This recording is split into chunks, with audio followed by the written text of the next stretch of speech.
Hi guys. ഞാൻ ഇൻസ്റ്റയിൽ Q&A post ചെയ്യുന്ന സമയത്ത് എനിക്ക് സ്ഥിരമായിട്ട് വരുന്നൊരു ക്വസ്റ്റ്യൻ ഉണ്ട്. അത് ഞാൻ ഇത്തവണ Q&A പോസ്റ്റ് ചെയ്ത സമയത്ത് വരില്ല എന്നാണ് വിചാരിച്ചത്. പക്ഷേ ഇത്തവണയും അത് വന്നിട്ടുണ്ട്. എന്തുകൊണ്ടാണ് ആളുകൾക്ക് ഈ ഒരു ക്വസ്റ്റ്യൻ ഇങ്ങനെ ചോദിക്കാൻ തോന്നുന്നത് എന്ന് എനിക്ക് മനസ്സിലാവുന്നില്ല. ഇതൊരു ബേസിക് കോമൺ സെൻസിൽ നമുക്ക് ചിന്തിച്ച് കഴിഞ്ഞാൽ നമുക്ക് ആൻസർ കിട്ടുന്നതേ ഉള്ളൂ. മേ ബി ചിലപ്പം കൺഫ്യൂഷൻസ് കൊണ്ടാകാം പല ആളുകൾക്കും ഇതിന് ആൻസർ കിട്ടാത്തത്. ക്വസ്റ്റ്യൻ എന്താണെന്ന് വെച്ച് കഴിഞ്ഞാൽ love marriage or arranged marriage, ഇതിൽ ഏതാണ് ബെറ്റർ എന്നാണ് ചോദ്യം വരുന്നത്. എല്ലാ Q&Aയിലും എനിക്ക് വരുന്ന ഒരു ക്വസ്റ്റ്യൻ ആണത്.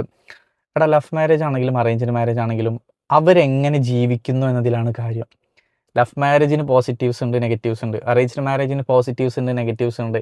ഇതൊന്നും മറ്റുള്ളവരുടെ ജീവിതത്തിലുള്ളത് കണ്ടിട്ട് നമ്മളൊരിക്കലും നമ്മുടെ ജീവിതം അങ്ങനെ ആവുമെന്ന് പ്രതീക്ഷിക്കരുത്. അത് പോസിറ്റീവ് ആണെങ്കിലും നെഗറ്റീവ് ആണെങ്കിലും ഏത് മാരേജ് ആണെന്നുണ്ടെങ്കിലും പാർട്ട്നേഴ്സ് തമ്മിൽ എത്രത്തോളം മനസ്സിലാക്കുന്നുണ്ട്, അവർ തമ്മിൽ എത്രത്തോളം സംസാരിക്കുന്നുണ്ട്, കമ്മ്യൂണിക്കേഷൻ, മ്യൂച്വൽ അണ്ടർസ്റ്റാൻഡിങ്, ഇതിൻ്റെയൊക്കെ കാര്യത്തിലാവും ആ ഒരു റിലേഷൻഷിപ്പ് പോവുക.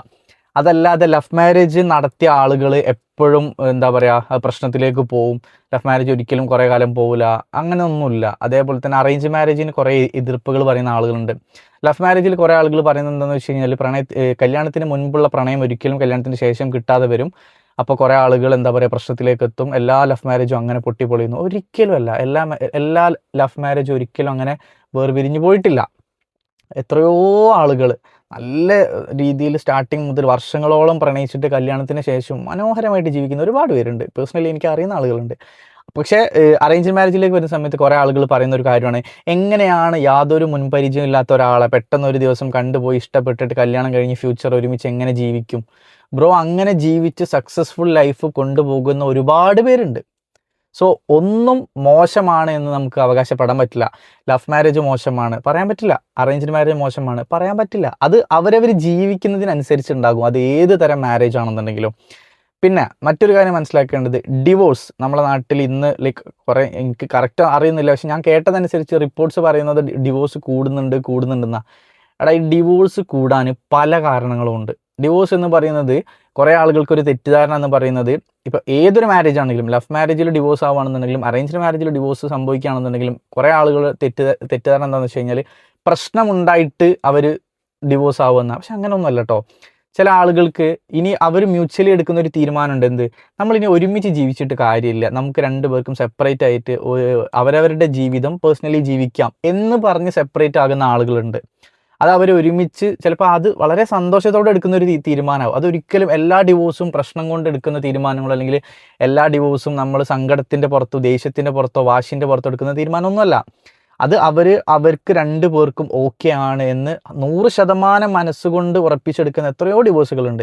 ഡിവോഴ്സ് എന്ന് പറയുന്നത് ഒരിക്കലും ഒരു മോശം കാര്യമല്ല. അത് ഇൻക്ലൂഡിങ് ഞാൻ ഒരു കാര്യം പറയട്ടെ, ഇപ്പം പല മാരേജ് ലൈഫിലും പ്രശ്നങ്ങൾ സംഭവിച്ചിട്ട് ഡിവോഴ്സ് ആകുന്ന ആളുകളുണ്ട്. ഈ ഡിവോഴ്സ് ആയ ആളുകളെ നമ്മൾ വേറെന്തോ ആയിട്ട് കാണേണ്ട യാതൊരു കാര്യമില്ല. ഡിവോഴ്സൊക്കെ എന്ന് പറയുന്നത് അതൊക്കെ സത്യമാണെന്നുണ്ടെങ്കിൽ നമ്മൾ അതിനെ കാണുന്ന ഒരു പോയിന്റ് ഓഫ് വ്യൂ മാറ്റണം എന്നാണ് എൻ്റെ അഭിപ്രായം. കാരണം ഒരാൾ ഡിവോഴ്സ് ആയിന്ന് നമ്മൾ അറിയുമ്പോഴത്തേനും അവരോടൊരു എമ്പത്തി തോന്നുക, സിമ്പത്തി തോന്നുക, അതിൻ്റെ ഒന്നും ആവശ്യമില്ല. അവരുടെ ജീവിതത്തിൽ എടുത്ത ഒരു തീരുമാനമാണത്. അവരിനി എന്താ പറയുക പാർട്ട്ണറോടൊപ്പം ജീവിക്കേണ്ട എന്നവരൊരു തീരുമാനം എടുത്തു. അതിന് നമ്മൾ അവരെ കാണുമ്പോൾ ഈ സിമ്പത്തിയും എമ്പതിയും കാണിച്ചിട്ട് അല്ലെങ്കിൽ അവരെ കുറ്റപ്പെടുത്തുക, എന്താ പറയുക നല്ലൊരു കല്യാണം കഴിഞ്ഞിട്ട് പോയി ഡിവോഴ്സ് അയക്കണമെന്നൊക്കെ പറഞ്ഞ് ഇങ്ങനെ കുറ്റപ്പെടുത്തുക, അതിനൊന്നും ആവശ്യമില്ല. ബ്രോ, എല്ലാവർക്കും ഒരു ലൈഫേ ഉള്ളൂ. ഹാൻഡിൽ ചെയ്യാൻ പറ്റാതെയാണ് ഒരു മാരേജ് ലൈഫ് പോകുന്നത് എന്നുണ്ടെങ്കിൽ സെപ്പറേറ്റ് ആകുന്നതല്ല ഏറ്റവും നല്ലത്. നമ്മൾ സൊസൈറ്റി എന്ത് വിചാരിക്കും, സൊസൈറ്റി എന്ത് പറയും, ഫാമിലി എന്ത് പറയും, റിലേറ്റീവ്സ് എന്ത് പറയും എന്നൊക്കെ വിചാരിച്ചിട്ട് ഹാൻഡിൽ ചെയ്യാൻ പറ്റാതെ പ്രഷർ താങ്ങിയിട്ട് എത്ര കാലം നമ്മൾ ഒരു മാരേജ് ലൈഫിൽ പോകും? സോ ഞാൻ പറഞ്ഞെന്താണെന്ന് വെച്ച് കഴിഞ്ഞാൽ ഇപ്പം ലവ് മാരേജ് അറേഞ്ച് മാരേജ് എന്നുള്ള ടോപ്പിക്കിൽ ഇപ്പോൾ ഡിവോഴ്സിൻ്റെ കാര്യം പറയാൻ കാരണം ഇത് എല്ലാം വരുന്നത് ഒരു സർക്കിളിൻ്റെ ഉള്ളിലാണ്. Love marriage, arrange marriage, divorce എന്നീ കാര്യങ്ങളൊക്കെ വരുന്നത് സർക്കിളിൻ്റെ ഉള്ളിലാണ്. ഇത് ഒന്നും നമ്മൾ ജഡ്ജ് ചെയ്യാനുള്ള ഒരു രൂപത്തിലേക്കൊന്നും നമുക്ക് ഒരിക്കലും എത്താൻ കഴിയില്ല. കാരണം പല ആളുകളുടെ ലൈഫിലും സംഭവിക്കുന്നത് പല കാര്യങ്ങളാണ്. ലവ് മാരേജിൽ ഞാൻ ഓൾറെഡി പറഞ്ഞ പോലെ തന്നെ സക്സസ്ഫുള്ളായി പോകുന്ന ആളുകളുണ്ട്, ലവ് മാരേജ് പൊട്ടിപ്പോകുന്ന ആളുകളുണ്ട്. ലവ് മാരേജിൽ ആഫ്റ്റർ മാരേജിന് ശേഷം അവർക്ക് ഒരുമിച്ച് ജീവിക്കാനുള്ള ഒരു ഇതിലേക്ക് ഇല്ല എന്ന് തോന്നിയിട്ട് സെപ്പറേറ്റ് ആകുന്ന ആളുകളുണ്ട്. സെയിം കേസ് അറേഞ്ച് മാരേജിലും വരുന്നുണ്ട്. അപ്പം നിങ്ങൾ ഒരു എന്താ പറയുക മാരേജിനെ കുറിച്ചൊക്കെ ചിന്തിക്കുന്ന സമയത്ത് മറ്റുള്ളവരുടെ ഒരു ലൈഫ് കണ്ടിട്ട് ഒരിക്കലും നിങ്ങൾ പേഴ്സണലി ഒരു തീരുമാനം എടുക്കരുത്. ഓക്കെ, ലവ് മാരേജ് എപ്പോഴും അടിപൊളിയാണ്, ലവ് മാരേജ് ചെയ്യാം, അങ്ങനെ കരുതരുത്. അതൊരിക്കലും നല്ലതല്ല. കാരണം അത് അവർ ജീവിക്കുന്നതിനനുസരിച്ചാണ് അത് അടിപൊളിയായി പോകുന്നത്. ആ പാർട്ട്നേഴ്സ് എത്രത്തോളം അടിപൊളിയായി ജീവിക്കുന്നു അതിനനുസരിച്ച് ലവ് മാരേജ് ആണെങ്കിലും അറേഞ്ച് മാരേജ് ആണെങ്കിലും അടിപൊളിയാവും. സോ നമ്മൾ ചിന്തിക്കേണ്ടത് പുറത്തുള്ള ആളുകളുടെ ജീവിതം അറേഞ്ച് മാരേജിൽ നല്ലതാണ്, ലവ് മാരേജിൽ നല്ലതാണ് എന്നല്ല.